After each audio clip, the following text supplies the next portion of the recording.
Rudra any की तरफ देख रहा था। उसे ऐसा लगा कि एनी मर चुकी है, जिस पर वो बुरी तरह से कांप गया। रुद्र अपने कांपते होंठों से बोला, कहीं एनी को कुछ हो तो नहीं गया? नहीं, ऐसा नहीं हो सकता। रुद्र हवा में उन विंग्स की मदद से उड़ते हुए एनी की कार में देखने लगा। कार अचानक गोल गोल चक्कर काट रही थी। रुद्र कोशिश करके कार को रोकना चाहता था। वो घबरा कर बड़बड़ाया, मुझे किसी भी तरह से एनी की कार को रोकना ही होगा, वरना बहुत बड़ी गड़बड़ हो जाएगी। रुद्र उसकी कार से लटकते हुए अंदर जाने की कोशिश करने लगा, लेकिन वो अंदर जा ही नहीं पा रहा था। रुद्र गुस्से में बड़बड़ाया, ये कार तो बस चक्कर काटती जा रही है। दूसरी तरफ मायावी रुद्र होटल ब्लू मून में अंजलि को गोद में उठाए उससे बहुत सेंशुअल आवाज में बोला, आज मैं तुम्हें रात भर प्यार करूंगा। रक्षिता उन दोनों का दबे पांव पीछा कर रही थी। उसकी ये बात सुनकर अंजलि ने कहा, रुद्र, अब बातें ही करते रहोगे कि कुछ करोगे भी? रुद्र ने हंसते हुए कहा, अंजलि, तुम कुछ ज्यादा ही इम्पेशेंट नहीं हो रही हो? पहले एक बार रूम तक तो पहुंच जाएं। अंजलि ने रुद्र के गले में अपनी बाहें डाल दी और उसे किस करने लगी। रुद्र ने उसे वार्न करते हुए कहा, देखो अंजलि, खबरदार अगर तुमने कुछ भी किया तो। लेकिन अंजलि ने उसकी बात नहीं सुनी और वो रुद्र के लिप्स को डीप किस करने लगी। रक्षिता ने ये देखते हुए अपनी हथेलियों की मुट्ठियां बना ली, लेकिन वो दबे कदमों से रुद्र के पीछे थी। रुद्र ने रूम 101 के बाहर पहुंचकर कार्ड इंसर्ट किया और दरवाजा लात मारकर खोल दिया, लेकिन जानबूझकर रुद्र ने दरवाजा खुला छोड़ दिया। रक्षिता को जरा सा भी शक नहीं हुआ कि ये रुद्र उसका रुद्र नहीं बल्कि उसका बहरूपिया था, जिसे स्मृति ने रक्षिता को गुमराह करने के लिए प्लांट किया था। रक्षिता ने अंदर रूम में झांक कर देखा कि रुद्र ने अपना कोट उतारा और अंजलि को बिस्तर पर धकेल दिया। उन दोनों की सांसें गर्माती जा रही थीं और वो लोग एक दूसरे के करीब आने लगे। रुद्र अंजलि के करीब आते हुए बोला, तुम बहुत हॉट हो अंजलि। अंजलि ने रुद्र की आंखों में देखते हुए पूछा, और तुम्हारी वो रक्षिता, क्या सच में उससे भी ज्यादा हॉट हूं? रुद्र हंसते हुए बोला, बेबी, इस रोमांटिक माहौल में रक्षिता कहां से आ गई? अभी तो मैं और तुम, बस, तीसरा कोई नहीं। रक्षिता बाहर खड़ी उनकी सब बातें बहुत अच्छे से सुन पा रही थी। रुद्र अंजलि के कपड़ों को उसके जिस्म से अलग करने ही लगा था कि रक्षिता ने दरवाजा पूरी तरह से खोला और कमरे में दाखिल हो गई। इधर असली रुद्र तो अपनी बहन एनी को बचाने में लगा हुआ था। अचानक कार लावे की तरफ बढ़ने लगी। रुद्र के रोंगटे खड़े हो गए। वो चिल्लाया, ओह शिट! कार तेजी से लावे की तरफ जाने लगी। लावा इतना गहरा था मानो कोई आग की खाई हो। रुद्र को अपने हाथों से सब कुछ निकलता हुआ नजर आने लगा। तभी अचानक जोर से उसे किसी के चीखने की आवाज आई, भाई बचाओ! रुद्र, मुझे बचा लो प्लीज! एनी की आवाज सुनते ही रुद्र ने अपनी आंखें खोली और कार की तरफ देखा।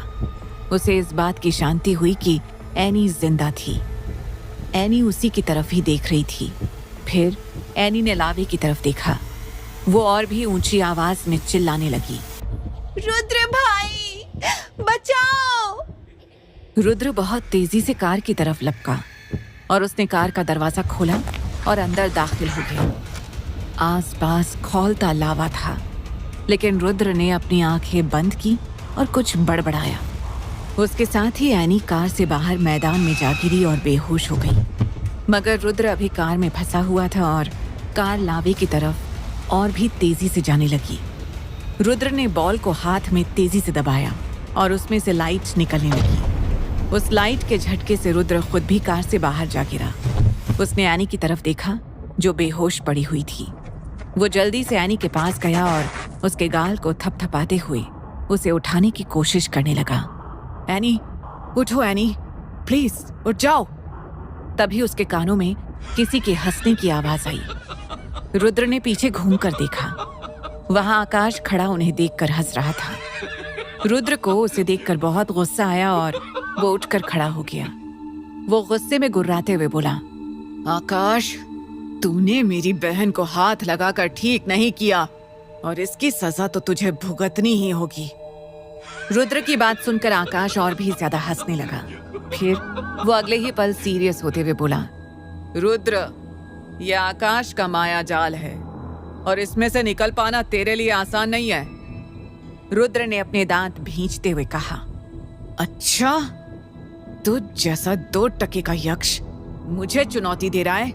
अब देख आकाश, मैं तेरे साथ क्या करता हूं। इससे पहले कि आकाश कुछ भी सोच पाता, रुद्र ने अपने हाथ में पकड़ी हुई बॉल को दबाया और उसमें से एक जाल निकलने लगा जो आकाश के आसपास फैलता ही जा रहा था। आकाश चिल्लाया, रुद्र, ये क्या कर रहा है तू? रुद्र उसकी तरफ अपनी गहरी नीली आंखों से देखते हुए बोला, वही जो बहुत पहले कर देना चाहिए था मुझे। Now you are gone Akash, it's over for you now. Akash के आसपास का जाल गहराने लगा और कुछ ही पलों में आकाश उस जाल में कैद हो गया। वो गुस्से में बोला, छोड़ दे मुझे रुद्र, तू ये ठीक नहीं कर रहा है। अगर मैं छूट गया तो मैं तेरा क्या हाल करूंगा ये तो खुद नहीं जानता। रुद्र ने हंसते हुए कहा, अगर छूट गया तब ना। रुद्र ने अपना हाथ उस जाल की तरफ किया और फिर उसे घसीटते हुए शैतान की गुफा की ओर ले जाने लगा। आकाश उस जाल से लिपटे हुए उसमें से निकलने की कोशिश करने लगा, लेकिन उसके कोई भी पावर काम नहीं कर रही थी। रुद्र ने आकाश की तरफ देखकर हंसते हुए कहा, तू बस अब छटपटाता रहे। अब ना तू खुद इस जाल से निकल सकता है और ना कोई और तुझे यहाँ से बचाने आएगा। जो जाल तूने हम लोगों के लिए बुना, तो खुद उसमें फंस चुका है। रुद्र कुछ ही पलों में लावे के सामने खड़ा था। आकाश समझ गया कि अब रुद्र क्या करने वाला है। वो जोर से चिल्लाया, नहीं रुद्र, ऐसा मत कर। मैं वादा करता हूँ कि मैं तेरी और रक्षिता की लाइफ से बहुत दूर चला जाऊंगा। I promise. और ना ही स्मृति कुछ भी करेगी। रुद्र ने आकाश की बात का कोई जवाब देने की बजाय उसकी तरफ देखते हुए कहा, मैं तुझे कभी भी मारना नहीं चाहता था आकाश, लेकिन तूने मुझे ऐसा करने पर मजबूर कर दिया। गुड बाय आकाश। इतना कहकर रुद्र ने उस जाल को लावे की तरफ धकेल दिया। आकाश जोर से चिल्लाया और वो लावे की ओर गिरने लगा। ठीक उसी टाइम पर उसकी जेब से वही अंगूठी गिरी जिसमें रुद्र बरसों कैद था। रुद्र ने झट से वो अंगूठी पकड़ ली। एक और जहां रुद्र आकाश को जाल में कैद करके उसे लावे में फेंक चुका था, वहीं दूसरी तरफ वहीं होटल रूम 101 में रक्षिता उस नकली रुद्र के सामने खड़ी थी। उस नकली रुद्र ने रक्षिता से कहा, रक्षिता माय लव, एक बार मेरी बात तो सुनो। रक्षिता की आंखें नम थी और उसका दिल बुरी तरह से टूटकर बिखर चुका था। रुद्र ने जैसे ही रक्षिता का हाथ पकड़ने की कोशिश की, रक्षिता की आंखें गुस्से से लाल हो गईं और उसने रुद्र के मुंह पर जोर से थप्पड़ मार दिया। इससे पहले कि रुद्र कुछ भी बोल पाता, रक्षिता रोते हुए वहां से चली गई। उसके जाते ही कमरे में स्मृति आ गई। उसके चेहरे पर एक डेविल स्माइल थी। उसने नकली रुद्र और अंजलि की तरफ देखते हुए कहा, वेल डन गाइस, तुम दोनों ने अपनी इस एक्टिंग से कमाल ही कर दिया। रक्षिता ये सोच भी नहीं पाई कि तुम नकली रुद्र हो। बहरूपिया रुद्र हंसने लगा और फिर उसका हाथ अपने चेहरे पर गया। अंजलि उसकी तरफ देखने लगी। अंजलि और बहरूपिया दोनों ठहाके लगाकर हंसने लगी। स्मृति ने बहरूपिया और अंजलि की तरफ बहुत सी नोटों की गड्डियां फेंकते हुए कहा, तुम्हारा काम खत्म हुआ, अब जाओ। उनके जाने के बाद स्मृति हंसते हुए बोली, आकाश ये सुनकर बहुत खुश होगा कि मैंने आज रुद्र और रक्षिता को इतनी आसानी से अलग कर दिया।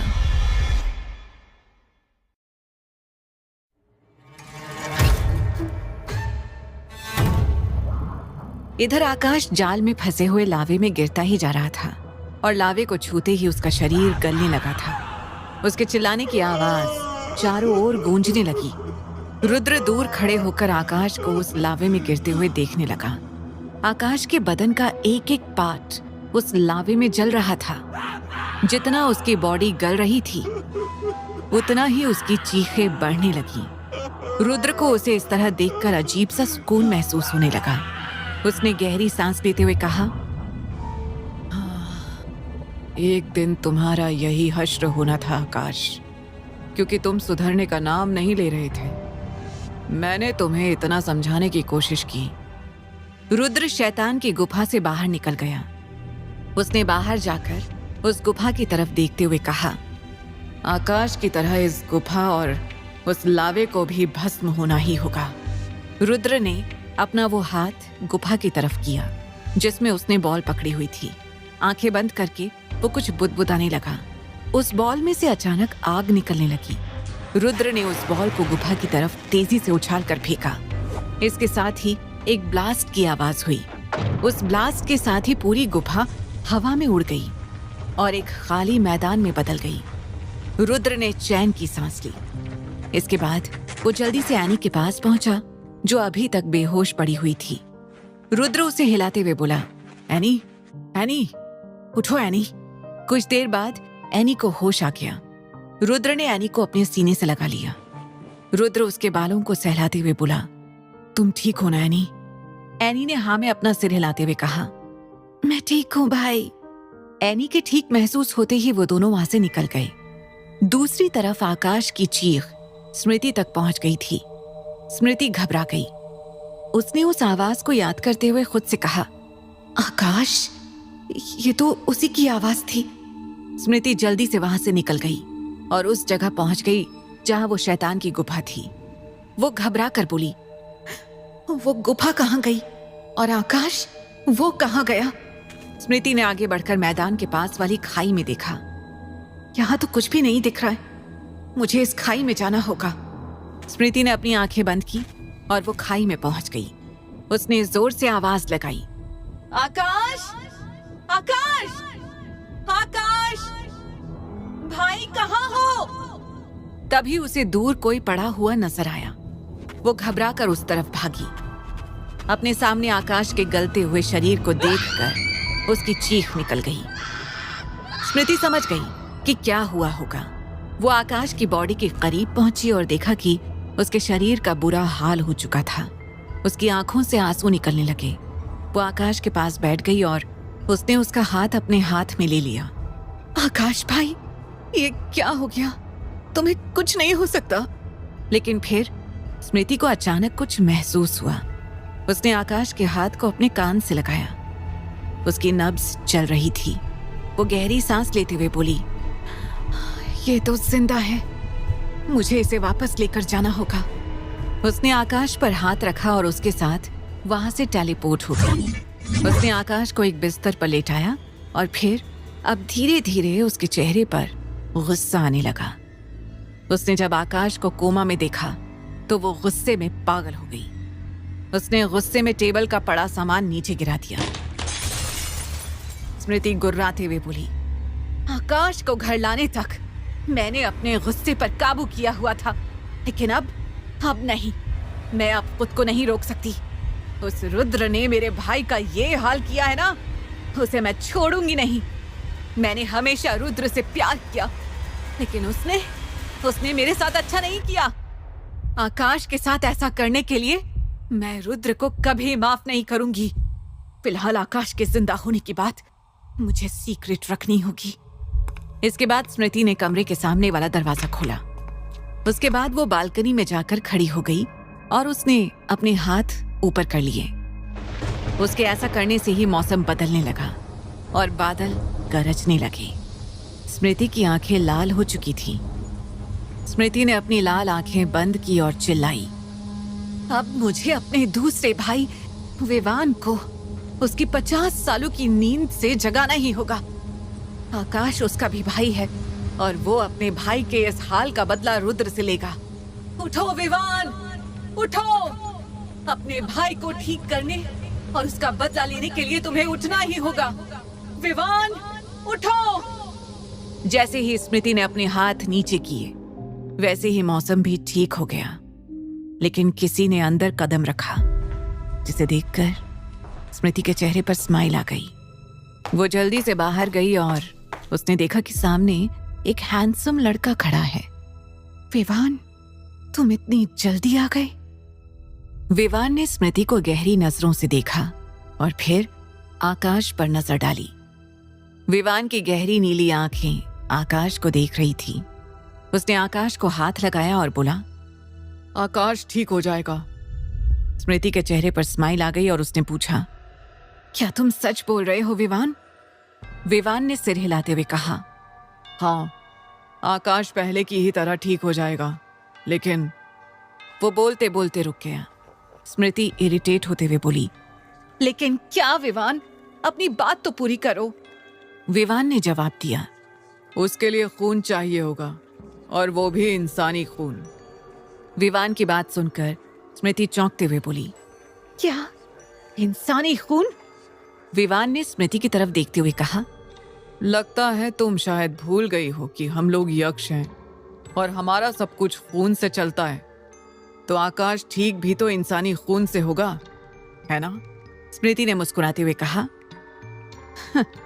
और आकाश के लिए वो इंसानी खून रक्षिता का होगा, रुद्र की उस रक्षिता का।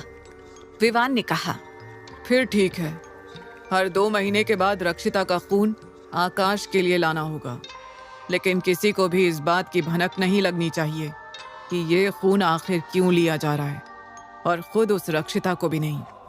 स्मृति ने कॉन्फिडेंस से कहा, तुम ये सब मुझ पर छोड़ दो, काम हो जाएगा।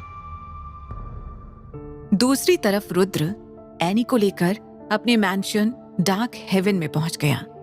एनी को देखते ही अलका जी के चेहरे पर खुशी आ गई और उन्होंने एनी को अपने गले से लगा लिया। अलका जी उसे प्यार करते हुए बोली, कहाँ चली गई थी तू? मेरी तो जान ही सूख गई थी। एनी की आंखों से आंसू आ गए। अलका जी एनी को ऐसे रोते देखकर परेशान हो गई। वो थोड़ा तीखी टोन में बोली, क्या हुआ है? मुझे कोई कुछ बताएगा? रुद्र आगे आया और उसने सब कुछ बता दिया जो आकाश ने एनी के साथ करने की कोशिश की। लक्ष्य भी अब तक आ चुका था। उसने गुस्से में कहा, एनी के साथ इतना कुछ हो गया और मुझे कुछ पता नहीं? उस आकाश को तो मैं। रुद्र ने लक्ष्य की बात को बीच में काटते हुए कहा, लक्ष्य, मैंने आकाश को खत्म कर दिया है। यह सुनकर लक्ष्य का मुंह खुला रह गया। वो हैरानी से बोला, व्हाट? रुद्र ने लक्ष्य को सब कुछ बता दिया तो लक्ष्य ने गहरी सांस लेकर कहा, अच्छा हुआ, उसने हमारी नाक में दम किया हुआ था। अलका एनी को अपने साथ ले गई। रुद्र अपने रूम में चला गया।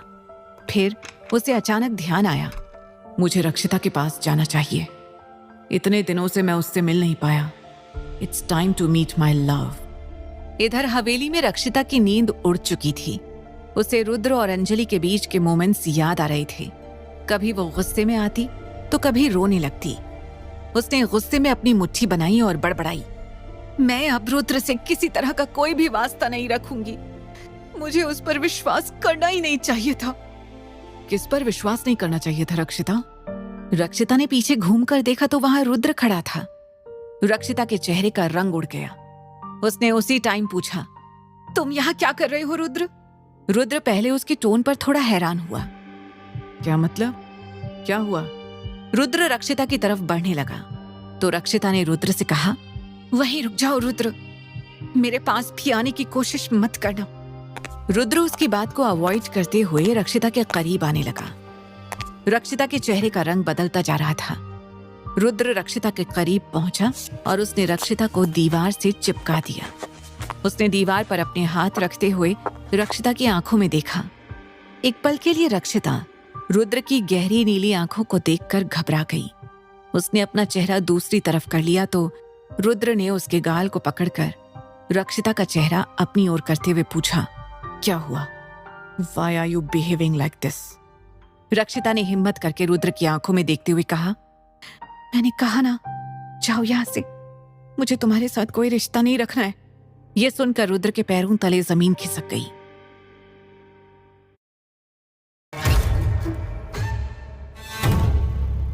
रुद्र एनी की तरफ देख रहा था। उसे ऐसा लगा कि एनी मर चुकी है, जिस पर